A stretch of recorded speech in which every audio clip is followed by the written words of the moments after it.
यथार्थ मोक्ष पथ।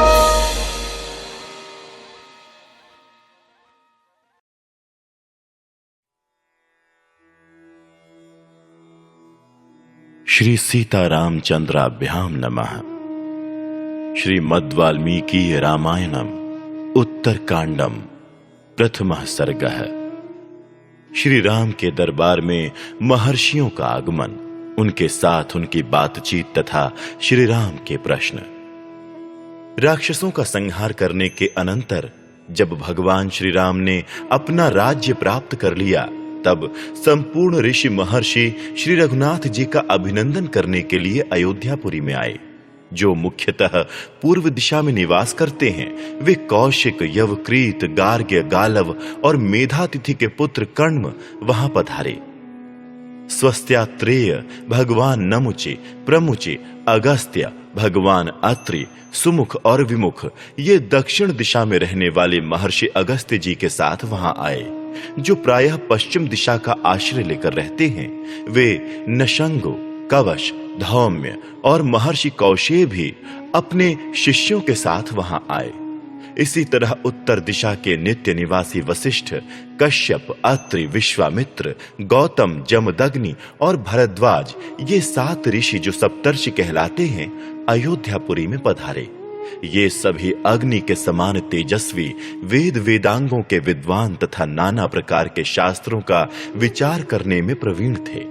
वे महात्मा मुनि श्री रघुनाथ जी के राजभवन के पास पहुंचकर अपने आगमन की सूचना देने के लिए ड्योढ़ी पर खड़े हो गए। उस समय धर्मपरायण मुनि श्रेष्ठ अगस्त्य ने द्वारपाल से कहा, तुम दशरथ नंदन भगवान श्री राम को जाकर सूचना दो कि हम अनेक ऋषि मुनि आपसे मिलने के लिए आए हैं। महर्षि अगस्त्य की आज्ञा पाकर द्वारपाल तुरंत महात्मा श्री रघुनाथ जी के पास गया। वो नीतिज्ञ, इशारे से बात को समझने वाला, सदाचारी, चतुर और धैर्यवान था। पूर्ण चंद्रमा के समान कांतिमान श्री राम का दर्शन करके उसने सहसा बताया, प्रभु, मुनि श्रेष्ठ अगस्त्य अनेक ऋषियों के साथ पधारे हैं। प्रातः काल के सूर्य की भांति दिव्य तेज से प्रकाशित होने वाले उन मुनीश्वरों के पदार्पण का समाचार सुनकर श्री रामचंद्र जी ने द्वारपाल से कहा, तुम जाकर उन सब लोगों को यहां सुखपूर्वक ले आओ। उन मुनीश्वरों को उपस्थित देख श्री रामचंद्र जी हाथ जोड़कर खड़े हो गए। फिर पाद्य, अर्घ आदि के द्वारा उनका आदर पूर्वक पूजन किया। पूजन से पहले उन सब के लिए एक एक गाय भेंट की। श्री राम ने शुद्ध भाव से उन सब को प्रणाम करके उन्हें बैठने के लिए आसन दिए। वे आसन सोने के बने हुए और विचित्र आकार प्रकार वाले थे। सुंदर होने के साथ ही वे विशाल और विस्तृत भी थे। उन पर कुश के आसन रखकर ऊपर से मृग चर्म बिछाए गए थे। उन आसनों पर वे श्रेष्ठ मुनि यथा योग्य बैठ गए। तब श्री राम ने शिष्यों और गुरुजनों सहित उन सब का कुशल समाचार पूछा। उनके पूछने पर वे वेद वेदता महर्षि इस प्रकार बोले, महाबाहु रघुनंदन, हमारे लिए तो सर्वत्र कुशल ही कुशल है। सौभाग्य की बात है कि हम आपको सकुशल देख रहे हैं और आपके सारे शत्रु मारे जा चुके हैं। राजन, आपने संपूर्ण लोकों को रुलाने वाले रावण का वध किया, ये सबके लिए बड़े सौभाग्य की बात है। श्री राम, पुत्र पौत्रों सहित रावण आपके लिए कोई भार नहीं था। आप धनुष लेकर खड़े हो जाएं तो तीनों लोकों पर विजय पा सकते हैं, इसमें संशय नहीं है। रघुनंदन राम, आपने राक्षस राज रावण का वध कर दिया और सीता के साथ आप विजयी वीरों को आज हम सकुशल देख रहे हैं। ये कितने आनंद की बात है। धर्मात्मा नरेश, आपके भाई लक्ष्मण सदा आपके हित में लगे रहने वाले हैं। आप इनके, भरत शत्रुघ्न के तथा माताओं के साथ अब यहाँ सानंद विराज रहे हैं और इस रूप में हमें आपका दर्शन हो रहा है। ये हमारा अहोभाग्य है। प्रहस्त, विकट, विरूपाक्ष, महोदर तथा दुर्धर्ष, अकंपन जैसे निशाचर आप लोगों के हाथ से मारे गए, ये बड़े आनंद की बात है। श्री राम, शरीर की ऊंचाई और स्थूलता में जिससे बढ़कर दूसरा कोई है ही नहीं, उस कुंभकर्ण को भी आपने सम्रांगण में मार गिराया। ये हमारे लिए परम सौभाग्य की बात है। श्री राम, त्रिशिरा, अतिकाय, देवांतक तथा नरांतक ये महापराक्रमी निशाचर भी हमारे सौभाग्य से ही आपके हाथों से मारे गए। रघुवीर, जो देखने में भी बड़े भयंकर थे, वे कुंभकर्ण के दोनों पुत्र कुंभ और निकुंभ नामक राक्षस भी भाग्यवश युद्ध में मारे गए। प्रलय काल के संहारकारी यमराज की भांति भयानक युद्धोन्मत्त और मत्त भी काल के गाल में चले गए। बलवान यज्ञकोप और धूम्राक्ष नामक राक्षस भी यमलोक के अतिथि हो गए। ये समस्त निशाचर अस्त्र शस्त्रों के पारंगत विद्वान थे। इन्होंने जगत में भयंकर संहार मचा रखा था, परंतु आपने अंतक तुल्य बाणों द्वारा इन सब को मौत के घाट उतार दिया। ये कितने हर्ष की बात है। राक्षस राज रावण देवताओं के लिए भी अवध्य था। उसके साथ आप द्वंद्व युद्ध में उतर आए और विजय भी आपको ही मिली। ये बड़ी सौभाग्य की बात है। युद्ध में आपके द्वारा जो रावण का पराभव हुआ वो कोई बड़ी बात नहीं है, परंतु द्वंद्व युद्ध में लक्ष्मण के द्वारा जो रावण पुत्र इंद्रजित का वध हुआ है वही सबसे बढ़कर आश्चर्य की बात है। महाबाहुवीर, काल के समान आक्रमण करने वाले उस देवद्रोही राक्षस के नागपाश से मुक्त होकर आपने विजय प्राप्त की। ये महान सौभाग्य की बात है। इंद्रजित के वध का समाचार सुनकर हम सब लोग बहुत प्रसन्न हुए हैं और इसके लिए आपका अभिनंदन करते हैं। वो महामायावी राक्षस युद्ध में सभी प्राणियों के लिए अवध्य था। वो इंद्रजित भी मारा गया, ये सुनकर हमें अधिक आश्चर्य हुआ है। रघुकुल की वृद्धि करने वाले श्री राम, ये तथा और भी बहुत से इच्छानुसार रूप धारण करने वाले वीर राक्षस आपके द्वारा मारे गए, ये बड़े आनंद की बात है। वीर ककुत्स कुलभूषण शत्रुसूदन श्री राम, आप संसार को ये परम पुण्यमय सौम्य अभयदान देकर अपनी विजय के कारण बधाई के पात्र हो गए हैं, निरंतर बढ़ रहे हैं। ये कितने हर्ष की बात है।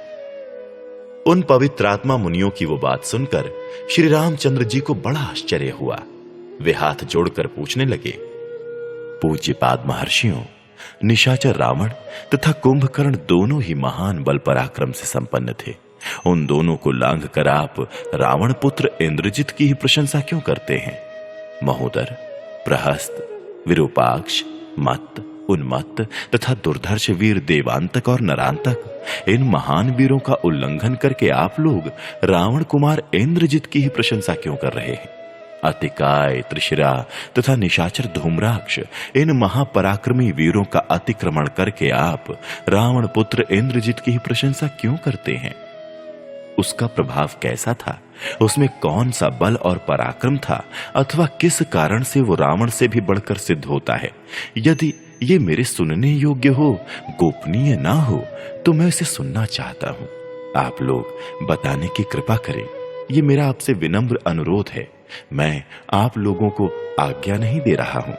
उस रावण पुत्र ने इंद्र को भी किस तरह जीत लिया, कैसे वरदान प्राप्त किया, पुत्र किस प्रकार महाबलवान हो गया और उसका पिता रावण क्यों वैसा बलवान नहीं हुआ?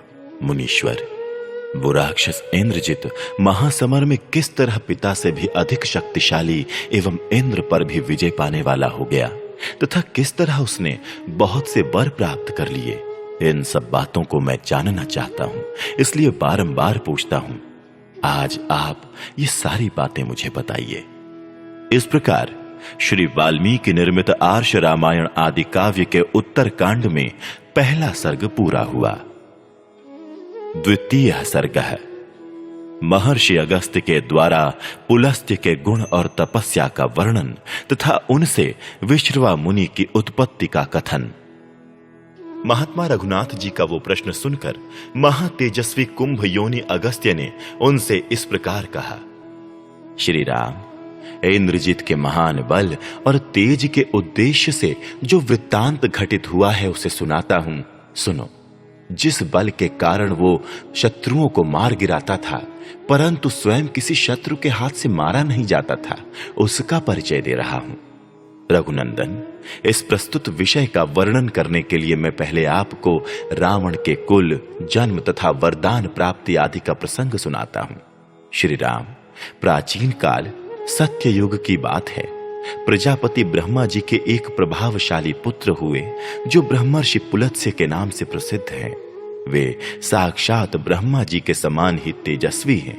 उनके गुण, धर्म और शील का पूरा पूरा वर्णन नहीं किया जा सकता। उनका इतना ही परिचय देना पर्याप्त होगा कि वे प्रजापति के पुत्र हैं। प्रजापति ब्रह्मा के पुत्र होने के कारण ही देवता लोग उनसे बहुत प्रेम करते हैं। वे बड़े बुद्धिमान हैं और अपने उज्जवल गुणों के कारण ही सब लोगों के प्रिय हैं। एक बार मुनिवर पुलत्स्य धर्माचरण के प्रसंग से महागिरि मेरु के निकटवर्ती राजर्षि तृणबिंदु के आश्रम में गए और वहीं रहने लगे। उनका मन सदा धर्म में ही लगा रहता था। वे इंद्रियों को संयम में रखते हुए प्रतिदिन वेदों का स्वाध्याय करते और तपस्या में लगे रहते थे। परंतु कुछ कन्याएं उनके आश्रम में जाकर उनकी तपस्या में विघ्न डालने लगीं। ऋषियों, नागों तथा राजर्षियों की कन्याएं और जो अप्सराएं हैं, वे भी प्रायः क्रीड़ा करती हुई उनके आश्रम की ओर आ जाती थीं। वहां का वन सभी ऋतुओं में उपभोग में लाने के योग्य और रमणीय था। इसलिए वे कन्याएं प्रतिदिन उस प्रदेश में जाकर भांति भांति की क्रीड़ाएं करती थीं। जहां ब्रह्मर्षि पुलत्स्य रहते थे वो स्थान तो और भी रमणीय था। इसलिए वे सती साध्वी कन्याएं प्रतिदिन वहां आकर गाती, बजाती तथा नाचती थीं। इस प्रकार उन तपस्वी मुनि के तप में विघ्न डाला करती थीं। इससे वे महातेजस्वी महामुनि पुलत्स्य कुछ रुष्ट हो गए और बोले, कल से जो लड़की यहां मेरे दृष्टिपथ में आएगी वो निश्चय ही गर्भ धारण कर लेगी। उन महात्मा की ये बात सुनकर वे सब कन्याएं ब्रह्मशाप के भय से डर गईं और उन्होंने उस स्थान पर आना छोड़ दिया। परंतु राजर्षि तृणबिंदु की कन्या ने इस शाप को नहीं सुना था। इसलिए वो दूसरे दिन भी बेखटके आकर उस आश्रम में विचरने लगी। वहां उसने अपनी किसी सखी को आई हुई नहीं देखा। उस समय प्रजापति के पुत्र महातेजस्वी महर्षि पुलत्स्य अपनी तपस्या से प्रकाशित हो वहां वेदों का स्वाध्याय कर रहे थे। उस वेद ध्वनि को सुनकर वो कन्या उसी ओर गई और उसने तपोनिधि पुलत्स्य जी का दर्शन किया। महर्षि की दृष्टि पड़ते ही उसके शरीर पर पीलापन छा गया और गर्भ के लक्षण प्रकट हो गए। अपने शरीर में ये दोष देखकर वो घबरा उठी और मुझे ये क्या हो गया, इस प्रकार चिंता करती हुई पिता के आश्रम पर जाकर खड़ी हुई। अपनी कन्या को उस अवस्था में देखकर तृणबिंदु ने पूछा, तुम्हारे शरीर की ऐसी अवस्था कैसे हुई? तुम अपने शरीर को जिस रूप में धारण कर रही हो ये तुम्हारे लिए सर्वथा अयोग्य एवं अनुचित है। वो बेचारी कन्या हाथ जोड़कर उन तपोधन मुनि से बोली, पिताजी, मैं उस कारण को नहीं समझ पाती जिससे मेरा रूप ऐसा हो गया है। अभी थोड़ी देर पहले मैं पवित्र अंतःकरण वाले महर्षि पुलत्स्य के दिव्य आश्रम पर अपनी सखियों को खोजने के लिए अकेली गई थी। वहां देखती हूं तो कोई भी सखी उपस्थित नहीं है। साथ ही मेरा रूप पहले से विपरीत अवस्था में पहुंच गया है। ये सब देखकर मैं भयभीत होकर यहां आ गई हूं। राजर्षि तृणबिंदु अपनी तपस्या से प्रकाशमान थे। उन्होंने ध्यान लगाकर देखा तो क्या हुआ कि ये सब कुछ महर्षि पुलत्स्य के ही करने से हुआ है। उन पवित्र आत्मा महर्षि के उस शाप को जानकर वे अपनी पुत्री को साथ लिए पुलत्स्य जी के पास गए और इस प्रकार बोले कि भगवान, मेरी ये कन्या अपने गुणों से ही विभूषित है। महर्षि, आप इसे स्वयं प्राप्त हुई भिक्षा के रूप में ग्रहण कर लें। आप तपस्या में लगे रहने के कारण थक जाते होंगे, अतः ये सदा साथ रहकर आपकी सेवा शुश्रूषा किया करेगी, इसमें संशय नहीं है। ऐसी बात कहते हुए उन धर्मात्मा राजर्षि को देखकर उनकी कन्या को ग्रहण करने की इच्छा से उन ब्रह्मर्षि ने कहा, बहुत अच्छा। तब उन महर्षि को अपनी कन्या देकर राजर्षि तृणबिंदु अपने आश्रम पर लौट आए और वो कन्या अपने गुणों से पति को संतुष्ट करती हुई वहीं रहने लगी। उसके शील और सदाचार से वे महातेजस्वी मुनिवर पुलत्स्य बहुत संतुष्ट हुए और प्रसन्नता पूर्वक यूं बोले, सुंदरी, मैं तुम्हारे गुणों के वैभव से अत्यंत प्रसन्न हूं। देवी, इसलिए आज मैं तुम्हें अपने समान पुत्र प्रदान करता हूं जो माता और पिता दोनों के कुल की प्रतिष्ठा बढ़ाएगा और पौलत्स्य नाम से विख्यात होगा। देवी, मैं यहाँ वेद का स्वाध्याय कर रहा था, उस समय तुमने आकर उसका विशेष रूप से श्रवण किया, इसलिए तुम्हारा वो पुत्र विश्रवा या विश्रवण कहलाएगा, इसमें संशय नहीं है। पति के प्रसन्न चित्त होकर ऐसी बात कहने पर उस देवी ने बड़े हर्ष के साथ थोड़े ही समय में विश्रवा नामक पुत्र को जन्म दिया, जो यश और धर्म से संपन्न होकर तीनों लोकों में विख्यात हुआ। विश्रवा मुनि वेद के विद्वान, समदर्शी, व्रत और आचार का पालन करने वाले तथा पिता के समान ही तपस्वी हुए। इस प्रकार श्री वाल्मीकि निर्मित आर्ष रामायण आदि काव्य के उत्तर कांड में दूसरा सर्ग पूरा हुआ। तृतीय सर्ग है विश्रवा से वैश्रवण की उत्पत्ति, उनकी तपस्या, वर प्राप्ति तथा लंका में निवास। महर्षि अगस्त्य ने फिर कहना आरंभ किया। पुलत्स्य के पुत्र मुनिवर विश्रवा थोड़े ही समय में पिता की भांति तपस्या में संलग्न हो गए। वे सत्यवादी, शीलवान, जितेंद्रिय, स्वाध्याय परायण, बाहर भीतर से पवित्र, संपूर्ण भोगों में अनासक्त तथा सदा ही धर्म में तत्पर रहने वाले थे। विश्रवा के इस उत्तम आचरण को जानकर महामुनि भरद्वाज ने अपनी कन्या का, जो देवांगना के समान सुंदरी थी, उनके साथ विवाह कर दिया। धर्म के ज्ञाता मुनिवर विश्रवा ने बड़ी प्रसन्नता के साथ धर्मानुसार भरद्वाज की कन्या का पाणी ग्रहण किया और प्रजा का हित चिंतन करने वाली बुद्धि के द्वारा लोक कल्याण का विचार करते हुए उन्होंने उसके गर्भ से एक अद्भुत और पराक्रमी पुत्र उत्पन्न किया। उसमें सभी ब्राह्मणोचित गुण विद्यमान थे। उसके जन्म से पितामह पुलत्स्य मुनि को बड़ी प्रसन्नता हुई। उन्होंने दिव्य दृष्टि से देखा, इस बालक में संसार का कल्याण करने की बुद्धि है तथा ये आगे चलकर धनाध्यक्ष होगा। तब उन्होंने बड़े हर्ष से भरकर देवर्षियों के साथ उसका नामकरण संस्कार किया। वे बोले, विश्रवा का ये पुत्र विश्रवा के ही समान उत्पन्न हुआ है, इसलिए ये वैश्रवण नाम से विख्यात होगा। कुमार वैश्रवण वहां तपोवन में रहकर उस समय आहुति डालने से प्रज्वलित हुई अग्नि के समान बढ़ने लगे और महान तेज से संपन्न हो गए। आश्रम में रहने के कारण उन महात्मा वैश्रवण के मन में भी ये विचार उत्पन्न हुआ कि मैं उत्तम धर्म का आचरण करूं, क्योंकि धर्म ही परम गति है। ये सोचकर उन्होंने तपस्या का निश्चय करने के पश्चात महान वन के भीतर सहस्त्रों वर्षों तक कठोर नियमों से बंधकर बड़ी भारी तपस्या की। वे एक एक सहस्त्र वर्ष पूर्ण होने पर तपस्या की नई नई विधि ग्रहण करते थे। पहले तो उन्होंने केवल जल का आहार किया, तत्पश्चात वे हवा पीकर रहने लगे। फिर आगे चलकर उन्होंने उसका भी त्याग कर दिया और वे एकदम निराहार रहने लगे। इस तरह उन्होंने कई सहस्त्र वर्षों को एक वर्ष के समान बिता दिया।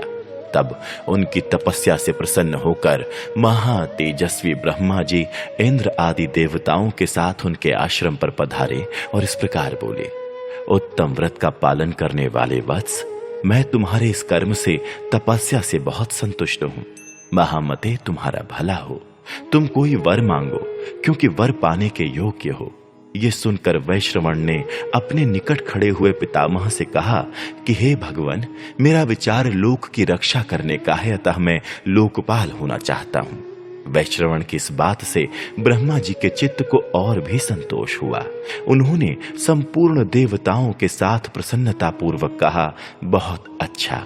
इसके बाद वे फिर बोले कि बेटा, मैं चौथे लोकपाल की सृष्टि करने के लिए उद्यत था।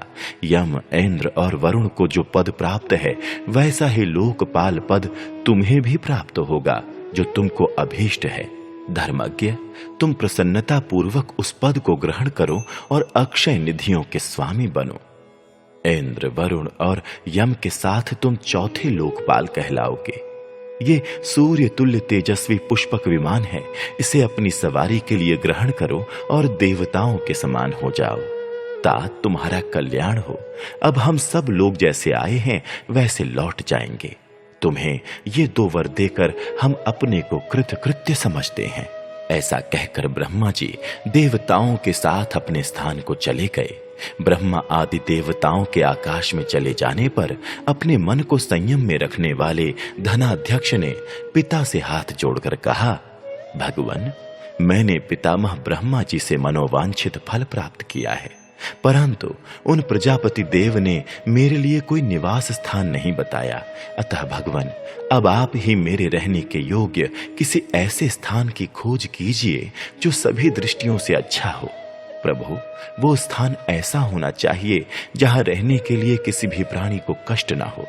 अपने पुत्र के ऐसा कहने पर मुनिवर विश्रवा बोले, धर्मज्ञ, साधु शिरोमणि, सुनो, दक्षिण समुद्र के तट पर एक त्रिकूट नामक पर्वत है। उसके शिखर पर एक विशाल पुरी है जो देवराज इंद्र की अमरावती पुरी के समान शोभा पाती है। उसका नाम लंका है। इंद्र की अमरावती के समान उस रमणीय पुरी का निर्माण विश्वकर्मा ने राक्षसों के रहने के लिए किया है। बेटा, तुम्हारा कल्याण हो। तुम निसंदेह उस लंकापुरी में ही जाकर रहो। उसकी चार दीवारी सोने की बनी हुई है। उसके चारों ओर चौड़ी खाइयां खुदी हुई हैं और वो अनेकानेक यंत्रों तथा शस्त्रों से सुरक्षित है। वो पुरी बड़ी ही रमणीय है। उसके फाटक सोने और नीलम के बने हुए हैं। पूर्व काल में भगवान विष्णु के भय से पीड़ित हुए राक्षसों ने उस पुरी को त्याग दिया था। वे समस्त राक्षस रसातल को चले गए थे, इसलिए लंकापुरी सूनी हो गई। इस समय भी लंकापुरी सूनी ही है, उसका कोई स्वामी नहीं है। अतः बेटा, तुम वहां निवास करने के लिए सुखपूर्वक जाओ। वहां रहने में किसी प्रकार का दोष या खटका नहीं है। वहां किसी ओर से कोई विघ्न बाधा नहीं आ सकती। महर्षि अगस्त्य ने फिर कहना आरंभ किया। अपने पिता के इस धर्मयुक्त वचन को सुनकर धर्मात्मा वैश्रवण ने त्रिकूट पर्वत के शिखर पर बनी हुई लंकापुरी में निवास किया। उनके निवास करने पर थोड़े ही दिनों में वो पूरी सहस्त्रों हृष्ट पुष्ट राक्षसों से भर गई। उनकी आज्ञा से वे राक्षस वहां आकर आनंद पूर्वक रहने लगे। समुद्र जिसके लिए खाई का काम देता था, उस लंका नगरी में विश्रवा के धर्मात्मा पुत्र वैश्रवण राक्षसों के राजा हो बड़ी प्रसन्नता के साथ निवास करने लगे। धर्मात्मा धनेश्वर समय समय पर पुष्पक विमान के द्वारा आकर अपने माता पिता से मिल जाया करते थे। उनका हृदय बड़ा ही विनीत था। देवता और गंधर्व उनकी स्तुति करते थे। उनका भव्य भवन अप्सराओं के नृत्यों से सुशोभित होता था। वे धनपति कुबेर अपनी किरणों से प्रकाशित होने वाले सूर्य की भांति सब ओर प्रकाश बिखेरते हुए अपने पिता के समीप गए। इस प्रकार श्री वाल्मीकि निर्मित आर्ष रामायण आदि काव्य के उत्तर कांड में तीसरा सर्ग पूरा हुआ।